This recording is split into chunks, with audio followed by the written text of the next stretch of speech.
Sementara itu di atas sebuah tebing, terlihat Sun Gokong yang sedang menatapi nasibnya yang menyedihkan. Kemudian Toya Sakti menghampirinya dan menunjukkan kalau gurunya kini sedang butuh bantuannya. Toya Sakti mengajak Gokong untuk menyelamatkan gurunya, namun itu sia-sia karena Sun Gokong kini benar-benar sudah tidak berdaya. Kemudian Toya Sakti menyeretnya untuk membawanya ke suatu tempat.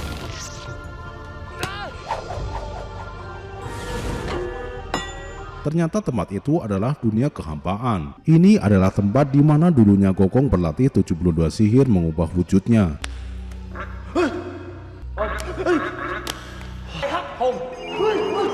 Gokong terkaget mengetahui beruang hitam masih ada di dalam goa. Ia pun sangat ketakutan menyadari ia tak punya kekuatan sama sekali untuk menghadapi beruang itu. Gokong pun menjelaskan kepada Toya Saktinya dan segera mengajak pergi keluar untuk menghindari amukan beruang hitam sebelum menghampirinya. Anehnya Toya Sakti malah masuk ke dalam goa, kemudian membuat beruang hitam itu keluar dan marah. Setelah Toya Sakti keluar, Gokong pun terkaget melihat beruang hitam mengejarnya. Gokong tak punya pilihan lain selain berlari untuk menghindari amukan beruang hitam.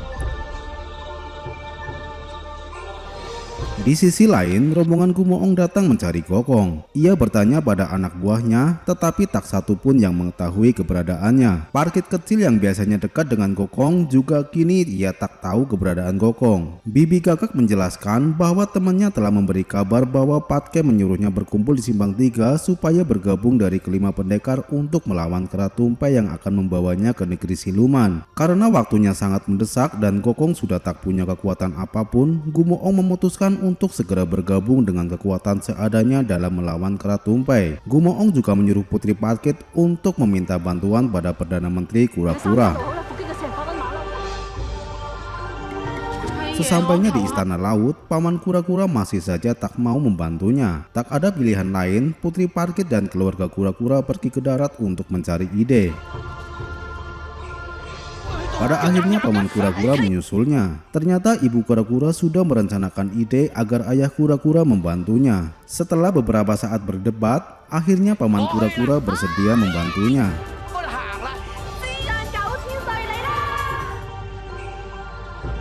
Di negeri siluman, Ratu Siluman mendapat kabar bahwa kera tumpeh telah mengubah rencananya. Ia membatalkan perjalanannya ke barat dan kini dalam perjalanan kembali ke negeri siluman.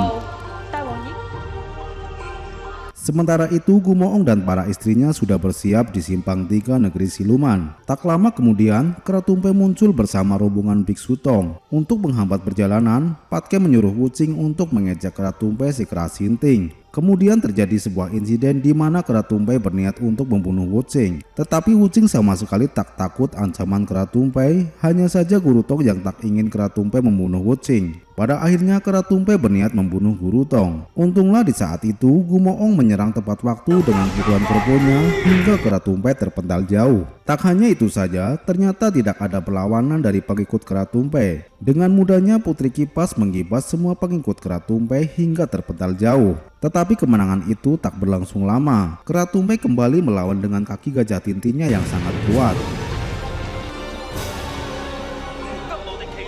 Gumoong dan kedua istrinya mencoba menggabungkan kekuatannya, tetapi usaha mereka sia-sia.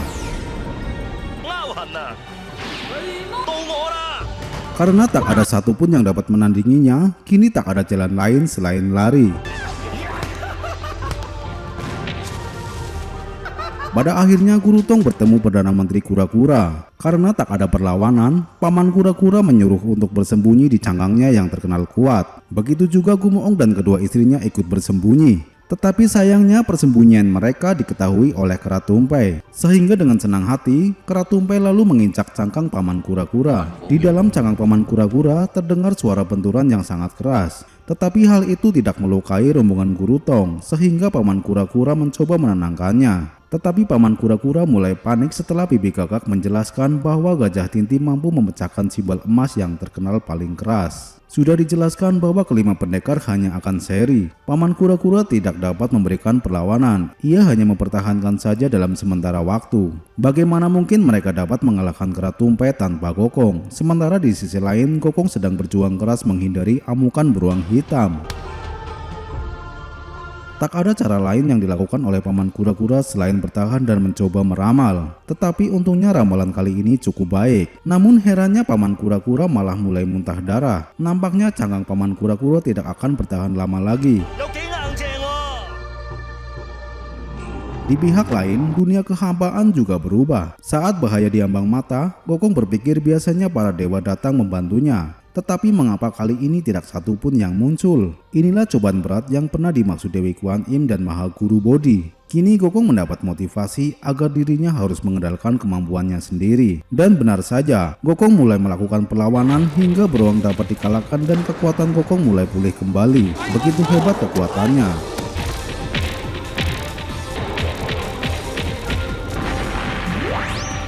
Rupanya kekuatan Gokong dapat menggetarkan kayangan maupun ke neraka.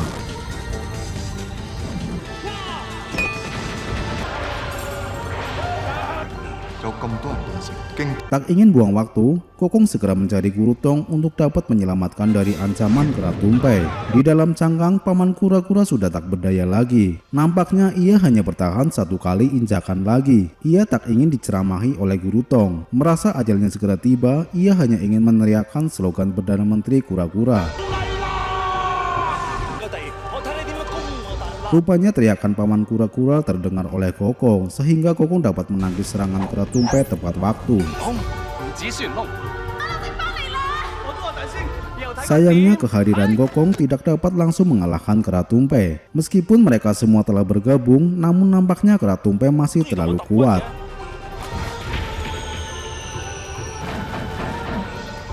Ditambah lagi kini Perdana Menteri Kura-Kura tengah terluka parah, sehingga dia sama sekali tidak bisa membantu. Kemudian Wuching teringat kalau di telapak kaki Ting Ti terdapat sebuah bekas luka, sehingga ada kemungkinan itulah yang menjadi titik kelemahannya. Namun masalahnya kera tumpai juga mendengar hal itu, sehingga kini ia pun enggan untuk mengangkat kakinya. Dalam usahanya, Sun Gokong pun malah kena tendangan sehingga kini dia terpental jauh. Namun setelah itu Toya Sakti memberinya ide cemerlang, yaitu dengan melancarkan serangan dari bawah tanah. Karena kesombongannya, kera tumpai menjadi lengah.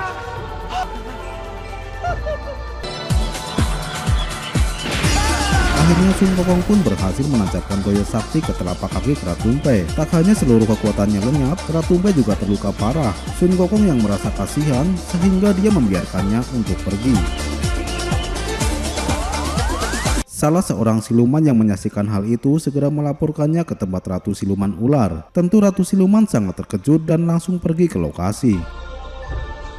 Di bawah sebuah pohon, terlihat kera tumpai yang sudah tak berdaya dengan dipenuhi derai air mata. Siluman ular mencoba untuk mengobatinya, tetapi lukanya terlalu parah dan sudah terlambat. Di akhir hayatnya, kera tumpai mengucapkan kata-kata terakhir. Ia meminta kepada Ratu Siluman untuk membalaskan dendamnya kepada Sun Gokong. Akhirnya kera tumpai mati dan kembali ke wujud aslinya. Dengan kesedihan yang amat mendalam, Ratu Siluman Ular menggendong kera tumpai ke negeri siluman.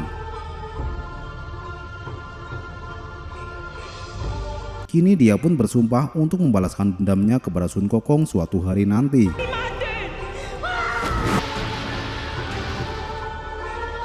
Sementara itu rombongan Biksu Tong tengah berpamitan kepada Kumo Ong dan para istrinya untuk melanjutkan perjalanan. Sedangkan Perdana Menteri Kura-Kura kembali hidup damai bersama keluarganya. Yang kasihan Parkit kecil karena dia harus mengubur perasaannya kepada Sun Gokong dalam-dalam. Dari dulu memang beginilah cinta, deritanya tiada pernah berakhir. Kini rombongan Tong Samjong dan murid-muridnya kembali melakukan perjalanan dengan tenang. 33 rintangan dan 99 kesulitan yang harus dilewati makin lama semakin terasa berat. Untunglah mereka memiliki tekad sekuat baja. Setelah menempuh perjalanan cukup jauh, Patke merasa lelah dan ingin beristirahat. Guru Tong menyuruh Wuching untuk mencari sedikit makanan di desa itu. Nampaknya desa itu amat aneh dan terasa sepi sehingga tak ada satupun warung yang buka. Gokong yang melihat keanehan tidak ada satupun orang, akhirnya ia pergi untuk memastikan situasi di sekitar. Patke yang merasa ketakutan, ia mencari tempat lain untuk beristirahat. Saat mereka sedang beristirahat, Patke mencium aroma makanan. Ia pun mencari sumber makanan itu. Dan benar saja setelah ia telusuri, ternyata ada banyak buah dan mereka pun berpikir bahwa makanan itu diberikan dari Yang Maha Kuasa. Kagetnya sesaat hendak menyantap makanan, Guru Tong dan muridnya terkena perangkap dari warga. Rupanya warga membuat perangkap itu untuk menangkap siluman. Guru Tong dan muridnya dibawa ke desa untuk diadili.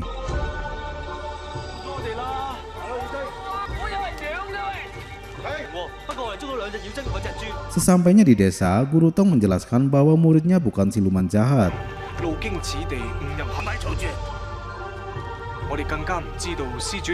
Tetapi warga tak percaya begitu saja hingga akhirnya warga segera menghajar Guru Tong dan muridnya beramai-ramai. Untunglah tepat waktu Kokong datang menyelamatkannya dan langsung memarahi warganya. Guru Tong yang baik hati mencoba menenangkannya sehingga kepala desa mulai percaya bahwa Guru Tong dan muridnya bukan siluman jahat. Karena telah percaya, akhirnya kepala desa mulai menceritakan kejadiannya.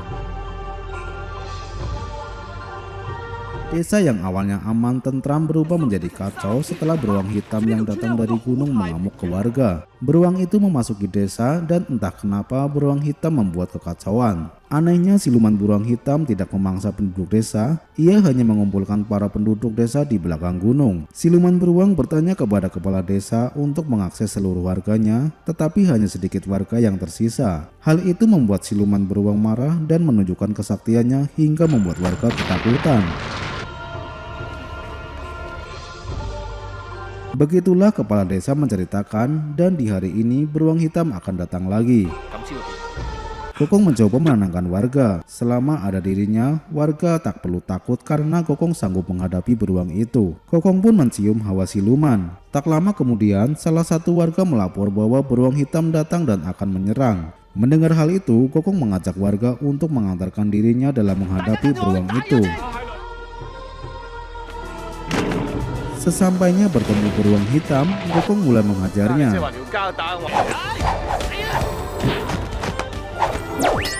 Sebenarnya cukup mudah bagi Kokong untuk mengalahkan beruang itu, tetapi saat melakukan pertarungan, tiba-tiba datanglah Biksu Cince yang nampaknya ingin ikut menghadapi siluman beruang. Sebelum menghadapi siluman beruang, Biksu Cince mengenalkan beberapa alat istimewanya yang akan ia gunakan untuk menangkap beruang hitam. Kokong mulai emosi melihat Biksu Cince yang bertele-tele memamerkan alatnya. Setelah selesai mengenalkan alatnya, dengan mudah Biksu Cince menangkap siluman beruang hitam.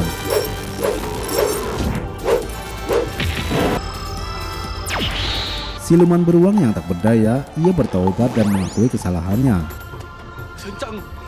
Atas kerendahan hati Biksu Cince, ia mengampuni beruang hitam dan membiarkan ia pergi.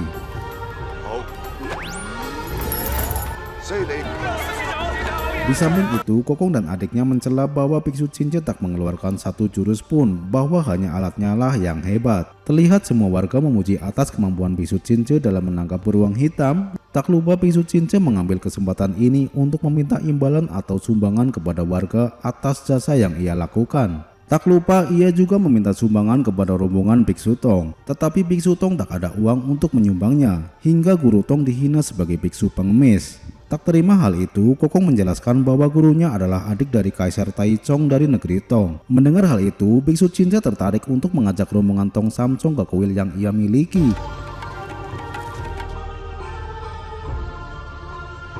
Sesampainya di kuil, Wuching dan Patke memuji bahwa kuilnya sangat megah. Biksu Cince menjelaskan ini adalah kuil Dewi Guan Im yang ia sembah selama ini. Sesampainya di dalam kuil Dewi Guan Im, Patke dan Wuching memuji semua patung mewah yang ada di dalamnya. Hal ini membuat Biksu Cince senang dalam memamerkan semua patung mewah miliknya.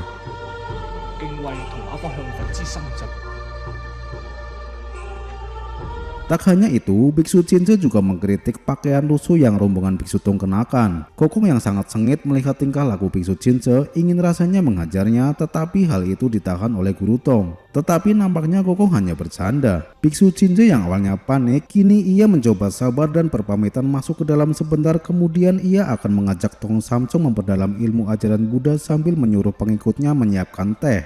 Sebenarnya siapakah Biksu Cince dan ada maksud apa kepada rombongan Biksu Tong? Saksikan di episode berikutnya.